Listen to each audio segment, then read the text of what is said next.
Welcome back to the Let's Talk Vibes podcast, where we speak soul contracts, illuminating the path to higher understanding. We're your hosts, Lauren and Yiannah. This week, we are joined by a very special guest, Nadia Aquart, for a deep dive of the 1-1 energy. Hi, Nadia. Hi, thank you for having me.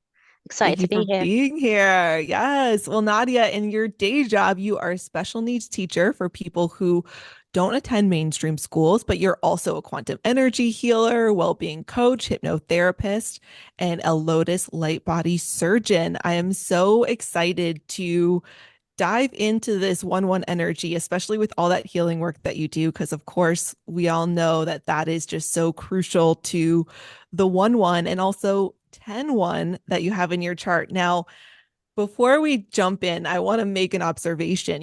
Last week we talked about the 2-2 energy, and the 1-1 and the 2-2, they are the rarest numbers to have in a birth chart. Just because of how the math tends to work out, it just doesn't tend to be there. They come as the 11-2, 20-2, 10-1, 19-1. But something that I've noticed, and actually, as we were just chatting, this is actually the case for you. Where I will most commonly see a 1-1 is in someone's common use name as the spiritual goals. And if you are a practitioner and you really pay attention to how charts are created, this actually mathematically makes sense. When someone's name maybe isn't long enough that all of the six aspects are going to have multiple letters that are assigned there, what will often happen is that spiritual goals, it just has one letter. And a lot of times that might end up being an A. And that's how you end up with a 1-1. So I was really curious to see where you would have the 1-1 because I've noticed that. And sure enough, you fit exactly where I notice it the most in the Ah, spiritual goals. So I was just like, oh my goodness, this is just so on point. And let's go ahead and dive in. How does this energy feel for you? What stands out to you most about the 1-1 energy? I think for me, it really so spiritual practices. So whenever I engage in spiritual practice, um, it really just plugs me in.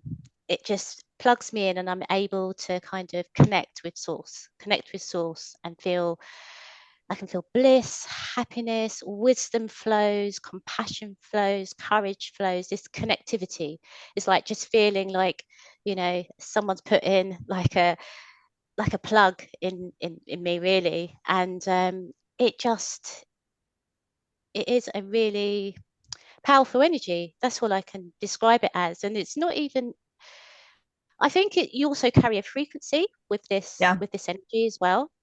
So when I had my own soul contract reading, the practitioner said to me, that frequency that you hold, you're like a person that you'll be, guided to go somewhere, sit somewhere, and that Yes. frequency that you have, somebody sitting next to you just needs you to be there. Just Yes. needs you to hold that space with them, even if you don't even know that they need you to be there, and then they will, you know, be able to find an answer, some kind of epiphany or some courage or strength, whatever it is they need. Um, they can get through that 1-1 energy, just coming into contact with that frequency. So I do have an experience. So I grew up as a Buddhist. Mm. My mum came home with Buddhism when I was 8 years old, and I I just got stuck in. I got stuck into it straight away. I used to recite mantras and recite sutras, and my mum used to take me and my brothers to meetings, and all the other kids were running around, and I would be sitting there chanting. I'd be sitting there just plugging in, and I could do that for hours because I just connected with the. I was the that mantra was able to connect me with myself, connect me with my own, yeah, with my own spark, Buddhic spark, God spark, what have you. And as a child, I was quite shy. Quite difficult. I've got a 21-3 in my chart as well, my physical karma. Mm. So you can imagine. So I so I would use spiritual practices when there was difficulties that would arise, and I used that from when I was 8 years old. Um, and continued to do so up until teenager years. And then I kind of dropped off, but then I came back to it when I was 21. And I wasn't really interested in kind of what other 21-year-olds were interested in. I wasn't really interested in, striving for my career. I mean, I trained as a teacher, but it was just kind of like to get money so I can for my living. But really, everything was just about my own spiritual development, my own spiritual evolution. And I think because there's also a lot of service energy, and so I would get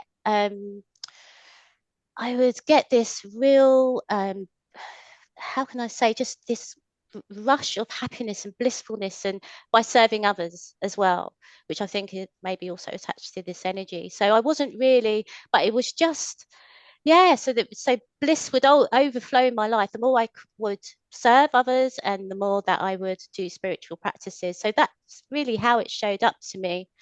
So I also became a leader in our Buddhist organization. So I would do like lectures and teaching and give spiritual guidance as well. And I remember there was once, so I used to go on to retreats. I used to go to retreats in the south of France, and they had this thing called a Butsuma, and people would be sitting and chanting and, you know, trying to connect, trying to find out what it is that they needed to do to move on. And I would sit there and I would, chant next to people. And then all of a sudden I get this rush of energy. And then I turn around and look at them and they'll start crying. And it was just like, whoa, once their life connected to something, I could feel it, or I was kind of catalyzing it, or I'm not quite sure, but it happened quite a few times. So it was either I could just feel what they were going through and transmuting it, or I was helping them to transmute it. Not quite sure, but whatever they needed at that time, they were able to just have that breakthrough so that they could see whatever it is they needed to see. And so that one frequency is that healer, right? And so when you had your reading and they're like, well, you stand, like I tell people that all the time. And it's because there is this aspect of you, somebody who carries this one frequency, Aleph, right? It's the first letter of the Hebrew alphabet. And so someone who carries this frequency, they have this healing frequency and energy about them that, like, just being around the others, you help raise their vibration, you help raise the frequency, and it is healing, and they don't understand why. So that is such a beautiful depiction of the positive aspect of this frequency, because a healer, a teacher, is exactly what this frequency embodies. It's like it's everything. It's everything. I also found it so interesting when you were beginning to talk about this energy and you talked about that connection to spirit and to source, and that the things that you mentioned that you felt would flow through, I don't even know if you were consciously thinking about it, but like are very one themes as well. You talked about the courage, and that just made me think about Archangel Michael and the protection that comes from that, and the courage that that gives you when you know that you have that divine protection. And then you also mentioned, oh my goodness, I should have written it down because already it's starting to leave my mind. The knowledge, right? Again, that's something that's associated with the one, because this represents the divine mind. There's so much knowledge, and the dissemination of knowledge, right? As Yiannah just said, the teaching is so important and crucial to this number. So right away, I was just like, I don't even know if she realizes that these things that she has mentioned are just even more themes of the one. And I think it just goes to show the channeling abilities, right? It's almost that moment of, I feel like you just kind of like channeled in that exact right thing to say. You weren't even consciously thinking, let me say this and that. You started to speak and it's like you were channeling. Yeah, that happens. Yeah. That happens quite a lot. And yeah, another thing that I think that comes with it, alongside this thing, having the ability to channel information, is um, people people gravitate towards this energy, Yeah. and they start sharing loads of things, and then you just yeah. So I used to be able, people would come to me to have some guidance, and I would just find myself bringing in all of these things and it would just flow, and it wasn't thought at all. Um, but also the other aspect is people are very, very attracted to the energy as well, and want to talk to you. They want to, and they end up sharing loads. Do you Completely also have ridiculous. sevens? Do you I also know. have I was just sevens in your thinking that. chart? Yeah. I have sevens in a karmic aspect But it's of in my your chart. chart. It is in my chart. Yeah. Okay, yeah. And so it's like the combination of the two, right? Because that seven is that magnetic. It draws the people in. They will tell you like their deepest things, and you're like, I just met you. And so, Yeah. but it's because they're attracted, like that healing energy is so important. It's like everything. And so you actually do see lots of teachers with this energy, doctors, nurses. Huge aspect of this is people in philanthropy because they want to help others. So that healing aspect is not just, which is a huge part, energetically being physically next to somebody and that energy like encompassing them, but it's very much they want to help people. So they become philanthropists. They take on mission driven roles. They want to be a part of a charity, that kind of thing, because they just like how you said it, that service nature, right? And that ties in that 10-1. It's like they want to do for others. Yeah. And that's, I mean, does it get any more beautiful than that? You know what I'm saying? And it's this innate drive. You're not forcing it. You're not forcing it. It's so natural and innate within you that you don't think about it. It just happens. Yeah. And I think regardless of the placement, that healing and wanting to do for others exists, even if it's in a challenge or like in a talent positive aspect. You just have this drive and you want to do for others. Yeah. Yeah, absolutely. Absolutely. And then on that flip side of that really tough karmic challenge aspect, you've got people with this energy who can be greedy, who can abuse their power, who can just abuse, right? It's like this complete misuse, stepping out of integrity kind of energy. If you're really misaligned with having this energy in your chart, it can show up just really kind of destructive, and it's self-destructive as well. It's not just towards others, because it creates this like almost like self-loathing, because it's like this separation, and they feel like there's a separation from source. And so that separation, that disconnection makes them feel disconnected, and they can create like, I'm unworthy. I am separate from source and from everything else. And it creates this internal conflict within that energy.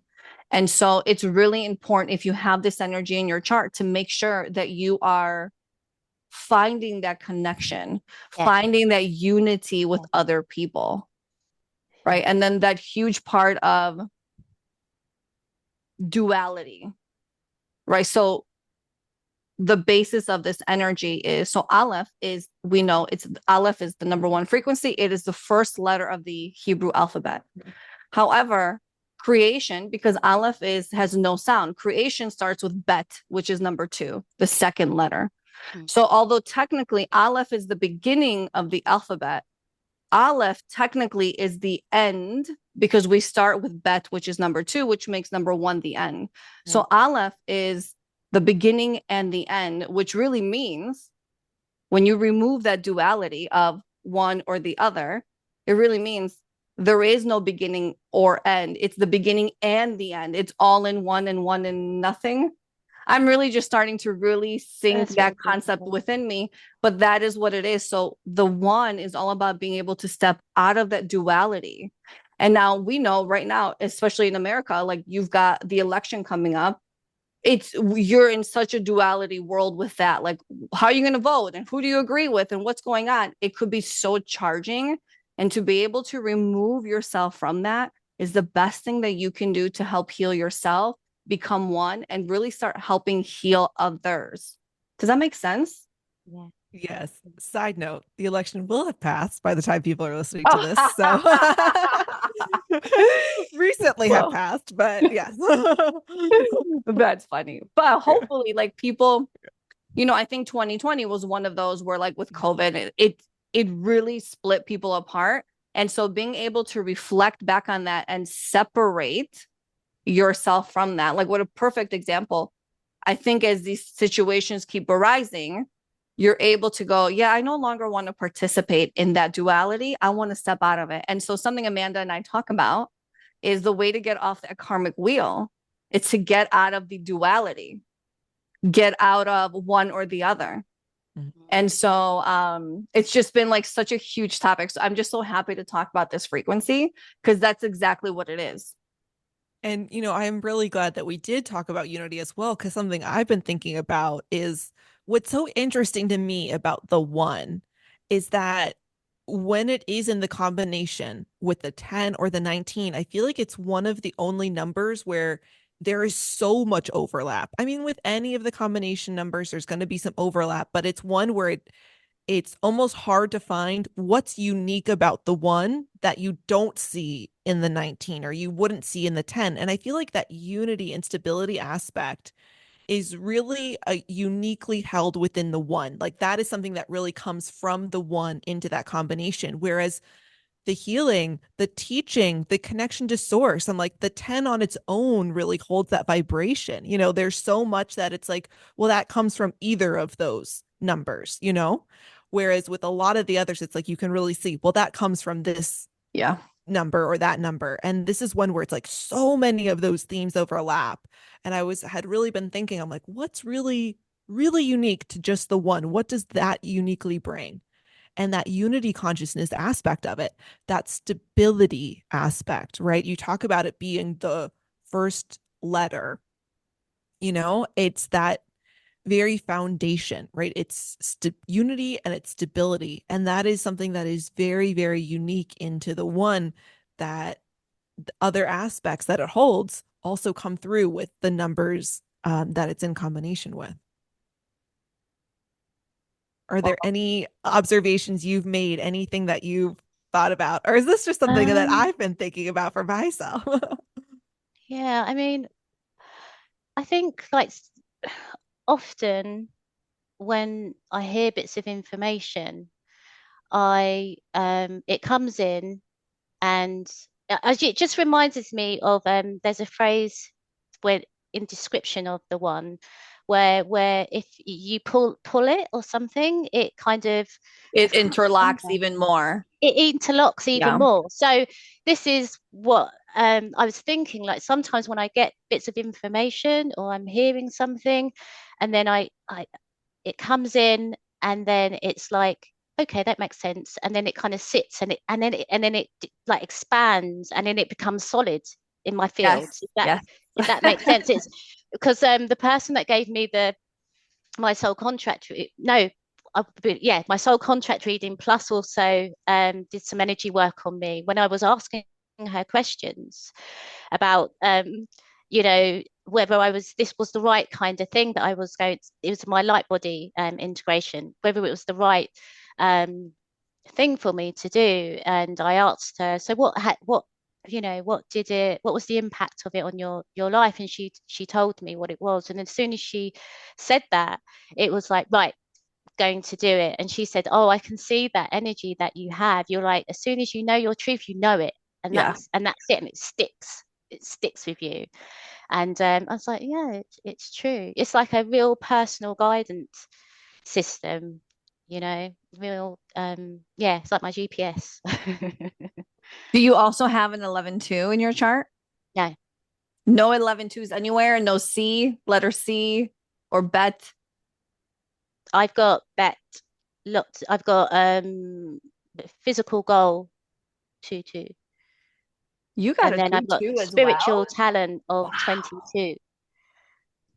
Mm. But Well, no that's the 11-2. religious aspect. When you talked about the Buddhism, I was wondering. Yeah, oh Yeah, yeah, for sure.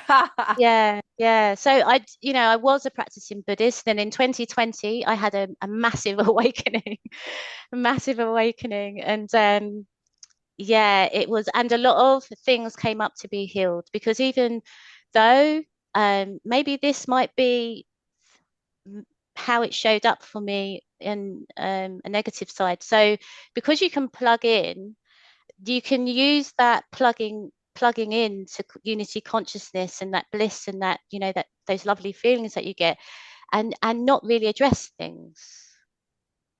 So some kind of like quite deep subconscious healing or shadow work and things like that. Some You can, bypassing, yeah, right? bypassing, spiritual bypassing. So I feel like I did that a lot. I did that a lot while practicing Buddhism, running around helping people, doing lectures, and it was great. Don't get me wrong, but I kind of didn't have the balance. So in 2020, lots of things came up for me, and then things started not making sense anymore, and the polarity of what was in what I belonged to I could really see, and I didn't resonate for me anymore. So that was the moment, and I gave myself permission to start looking around at what else was there. If I couldn't find anything, I'll go back to Buddhism. But also, it was like, wow, I started to really expand because I'd been practicing in this organization since I was 8 and I was 42. And it was just like, all of this. So I came across all of the other, just, and then I'm very connected to truth, really, very deeply connected to truth. And yeah, it just felt my team were just like, right, Nadia, it's time to wake up. Wake up now. Yeah. And then they just started giving me lots of things I to also had my say. awakening in 2020, but it's interesting. I just, it of course stood out to me the age that you just mentioned. We've talked about on the podcast many times before how common it is that people do go through that awakening period, between the ages of, 35 to 42. And Mm, so when you just said that, I was like, oh, ding, ding, ding. yeah, it's like And next thing, wake up. yeah, We're I'm always waking up though, aren't we? We're always Yeah. having. It's Um, I'm the consciousness curious. availability. Yeah. You're it's like somebody can tell you something right now in this moment, but if your conscious availability ability is right here yeah, and yeah, it's way above you, it's not going to register. As your consciousness availability grows, that thing, that statement that was said to you, all of a sudden it makes so much sense. You feel it in your body and you're like, oh yeah, like I get it. I that feel it. makes I get perfect it. It's sense. true. Yeah, Yeah. yeah. Why No, not? totally. Yeah, yeah, yeah, yeah. I'm curious, what your awakening experience was like, because, another aspect of the one is that it astrologically it represents Pluto.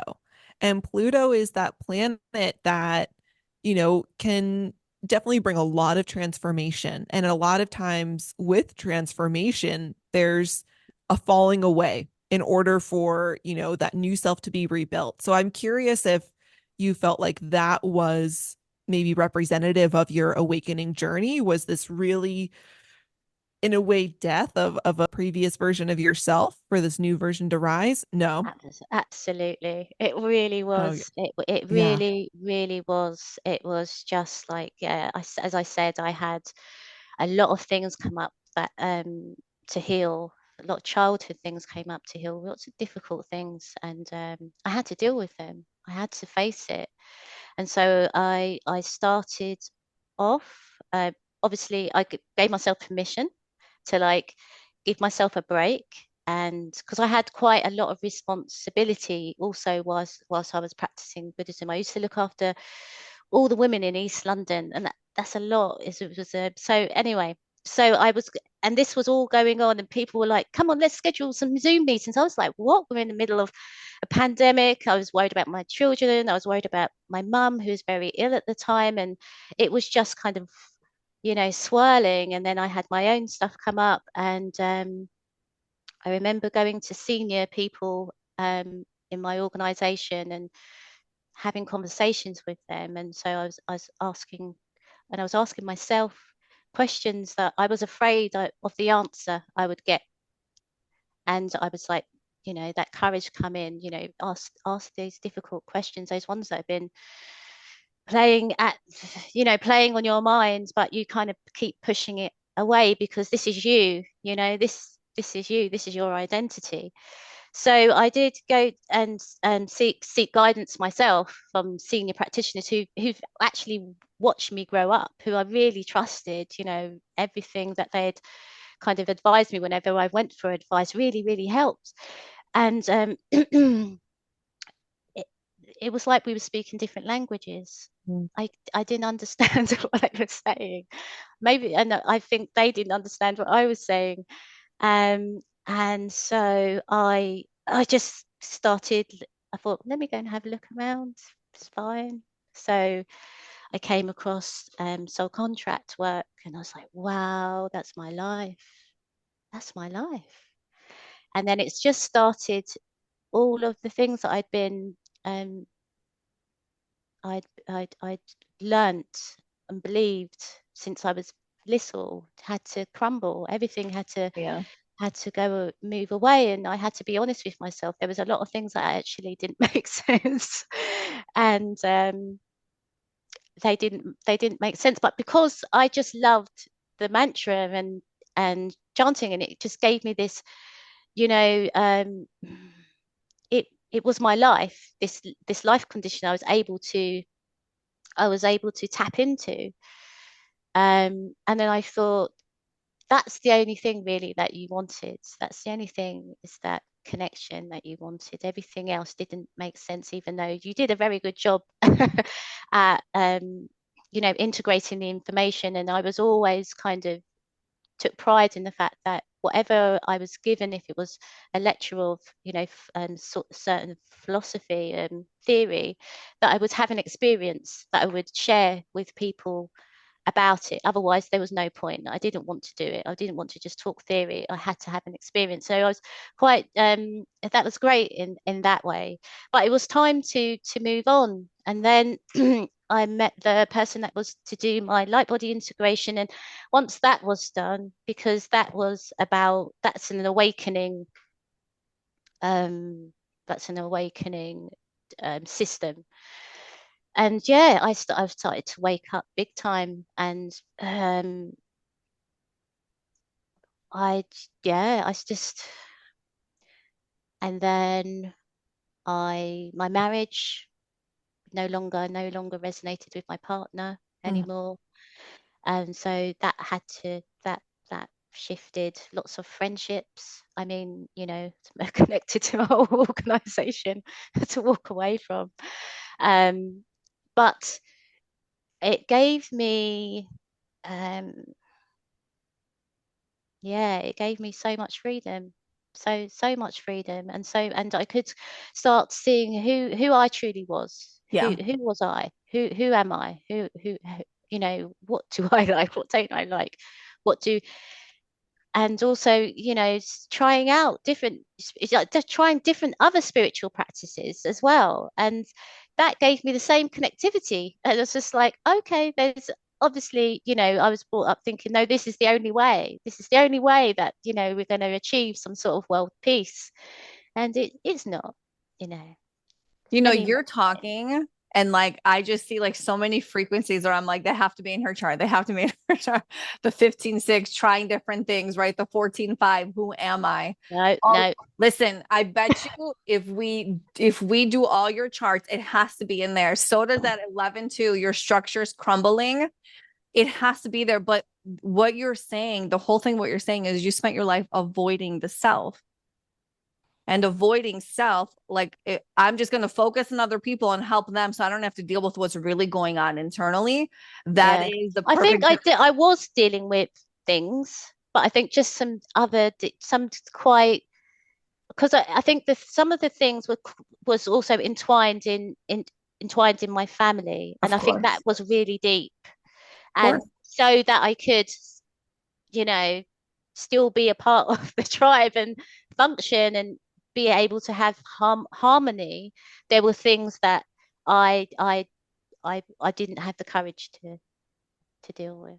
Yeah. And so, Yeah. but the point is that avoidance of the self is a huge part of this one frequency because it's Um, easy for us to focus on other people because if we are focusing on that, it's like that spiritual bypass. We'll get past it.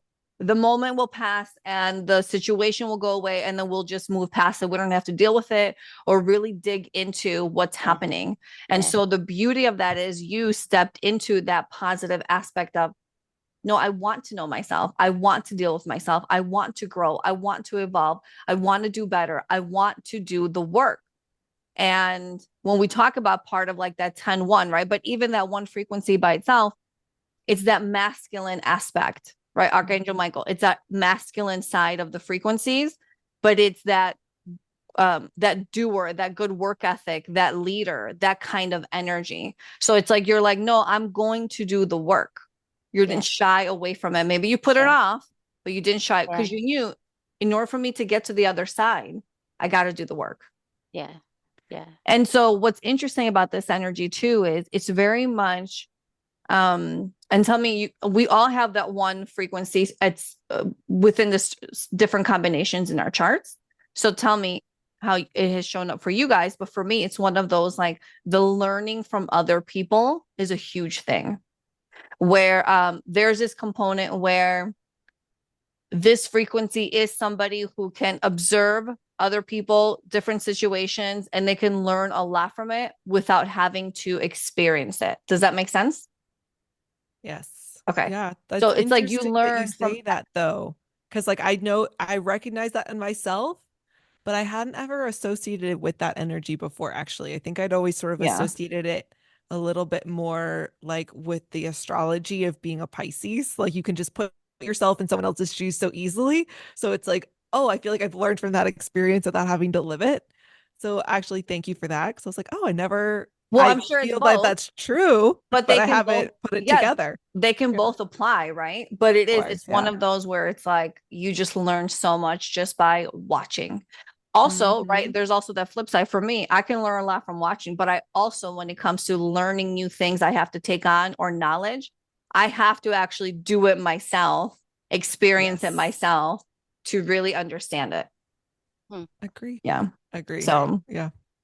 And I was just actually talking about that with some friends like a couple weeks ago. We were just talking about like, what type of learner are you? Blah, blah, blah. And I was like, oh, I don't know. I mean, I can read things and remember them, or, I can hear it and remember them. But like, I always loved the taking notes because it was the process of the all three. You saw it on the board, you heard the teacher say it, you wrote it down. Now it's in my memory bank. I hate the writing down.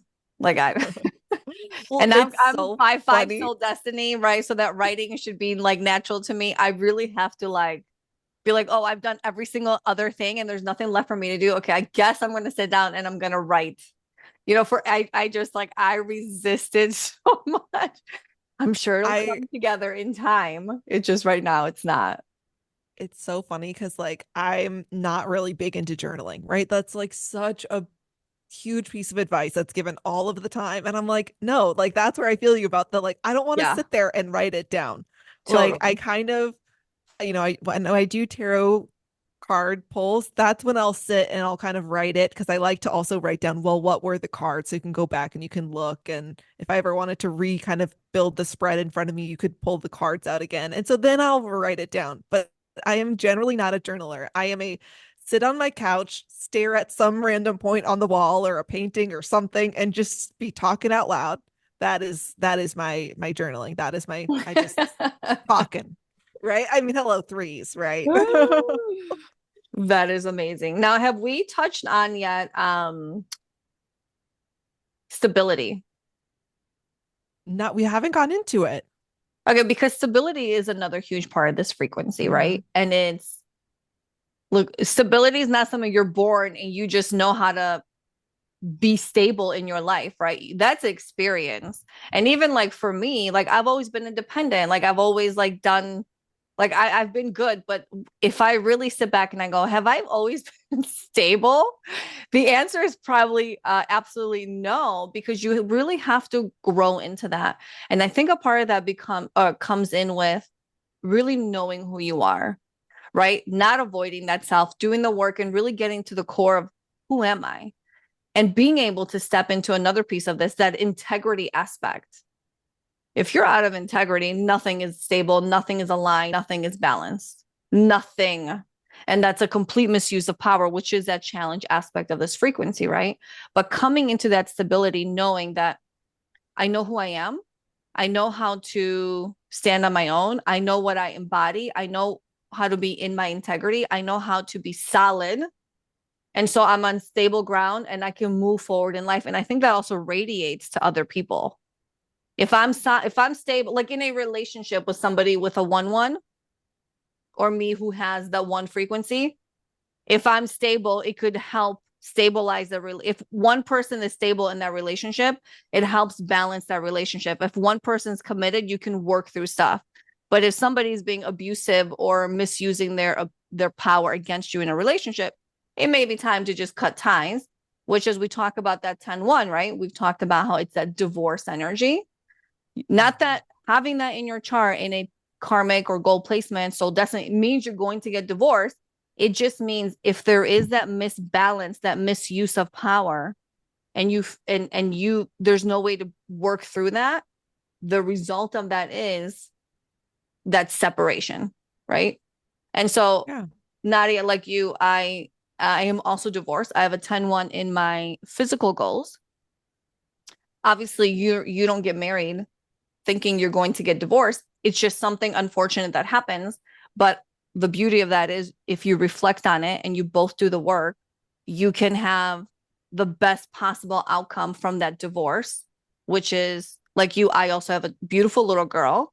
And we have just become like the best co-parents. Like we coexist so well. It's almost like, oh, if we had this before, you know what I'm saying? Right. Oh, Yeah. But that can be, it depends, like where's the other person in that phase, you know, which can be, look, I know people who have a really tough time who have been through divorce with children, and that partner just wants to abuse any inch of power, or whether it's verbal, whatever it is, at any point. And so there's such a spectrum and a range of how that can show up. I just feel blessed in my situation that it has become a beautiful, but I will say that's because through that divorce, what happens with that one energy, we both had to internally go in and deal with ourselves and deal with our shit. We couldn't just avoid what was happening and put a band-aid over it. If we did, we wouldn't be in the situation and the place we are now. And I know, I've never talked about it with my ex, but I do know that the people we are today, we wouldn't be had we not gone through that situation. Does that make sense? yeah. Yeah, it's very, we're both very independently stable in that way. And then that unity piece for us, that interlocking, that's our little girl. We're interlocked forever. There's no separation. And now it's like, how do you learn to work with that with somebody where you may have had a challenge before? You know? Yeah. Okay, I went off on a tangent. So Well, well, it's just interesting. Like, as you talked about the stability, I started thinking about how that works with other numbers, right? And like, I started thinking right away about the two energy that we talked about last week and that emotional ups and down. And the two has a lot of kind of movement, but thinking as I often do, how one number leads into the next. And, we spoke last week. How do you find that emotional resiliency? And I think one of the steps to that is to have the stability that comes in from that one energy, being able to find that. Because, without stability, right? You know, that's when you get into that emotional, fight or flight, and unbalanced sort of nervous system and emotional reactions is because that stability is not present. And also just kind of the similarity to groundedness that we see with the 6 and with the 8, or the lack thereof with the 5. Thinking about with those energies, that's where my mind went. Nadia, what about for you when you think about the stability? Stability. I always felt it for me. Um, it's the energy of it. It's the Mhm. energy of, well, Archangel Michael, and it's Mhm. like the masculine aspect of the divine. And I definitely feel very masculine sometimes and quite androgynous sometimes as well. And but it's like this again, it's like this power and confidence, and it is stability. It's the energy of stability you can embody. Um, you know, I think that's how it shows up for me. Like I feel very strong in myself, in my fields, and in my purpose, and what I'm doing. Not always, but when I can get into that flow. I can get into that energy. Yeah. Yeah, I mean, what just came to mind for me as you were speaking and mentioning Archangel Michael was just like sturdiness. That was kind of Mm. the image that came, just like, Mm. something that is big and sturdy. And again, kind of like with that too, where like the two might be able to be easily knocked over when it's in the emotional imbalance, Yeah. that's something that is really going to be hard to move and to knock over, right? To just kind of get it out of its place. Yeah. Yeah. Yeah, absolutely. Yeah, that's how it feels to me. It's a feeling, it's an energy, it's a kind of very internal feeling. I would Mm. love, Nadia, to hear you talk more about, just because I love the way that you talk about that you sort of feel and express and experience energy.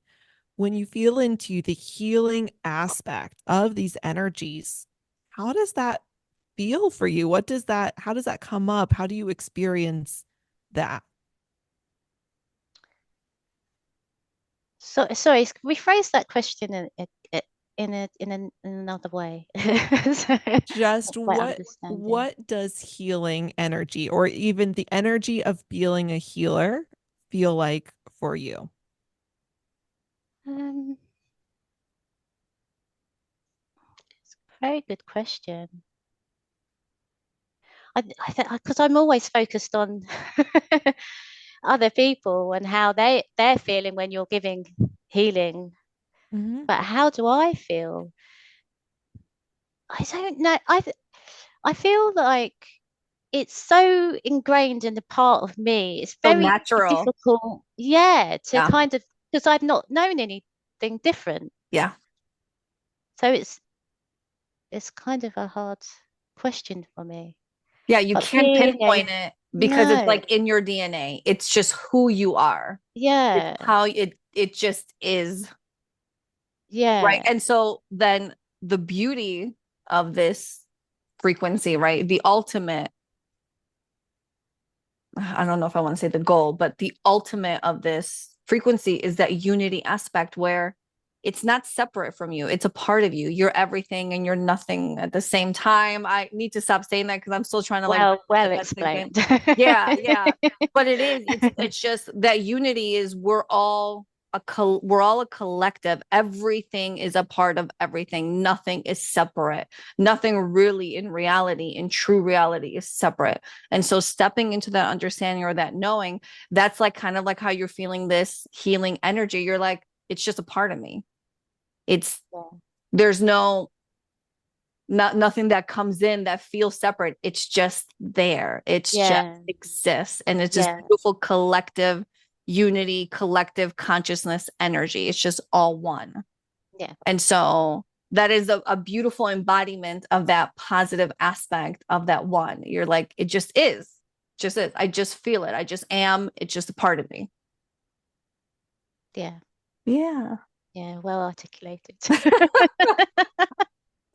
Well, listen, somebody with an 11 too, who really needs things to sink in, who really needs to re-listen or reread or rewatch something for me to fully embody. It's like once it sinks in, it sinks in.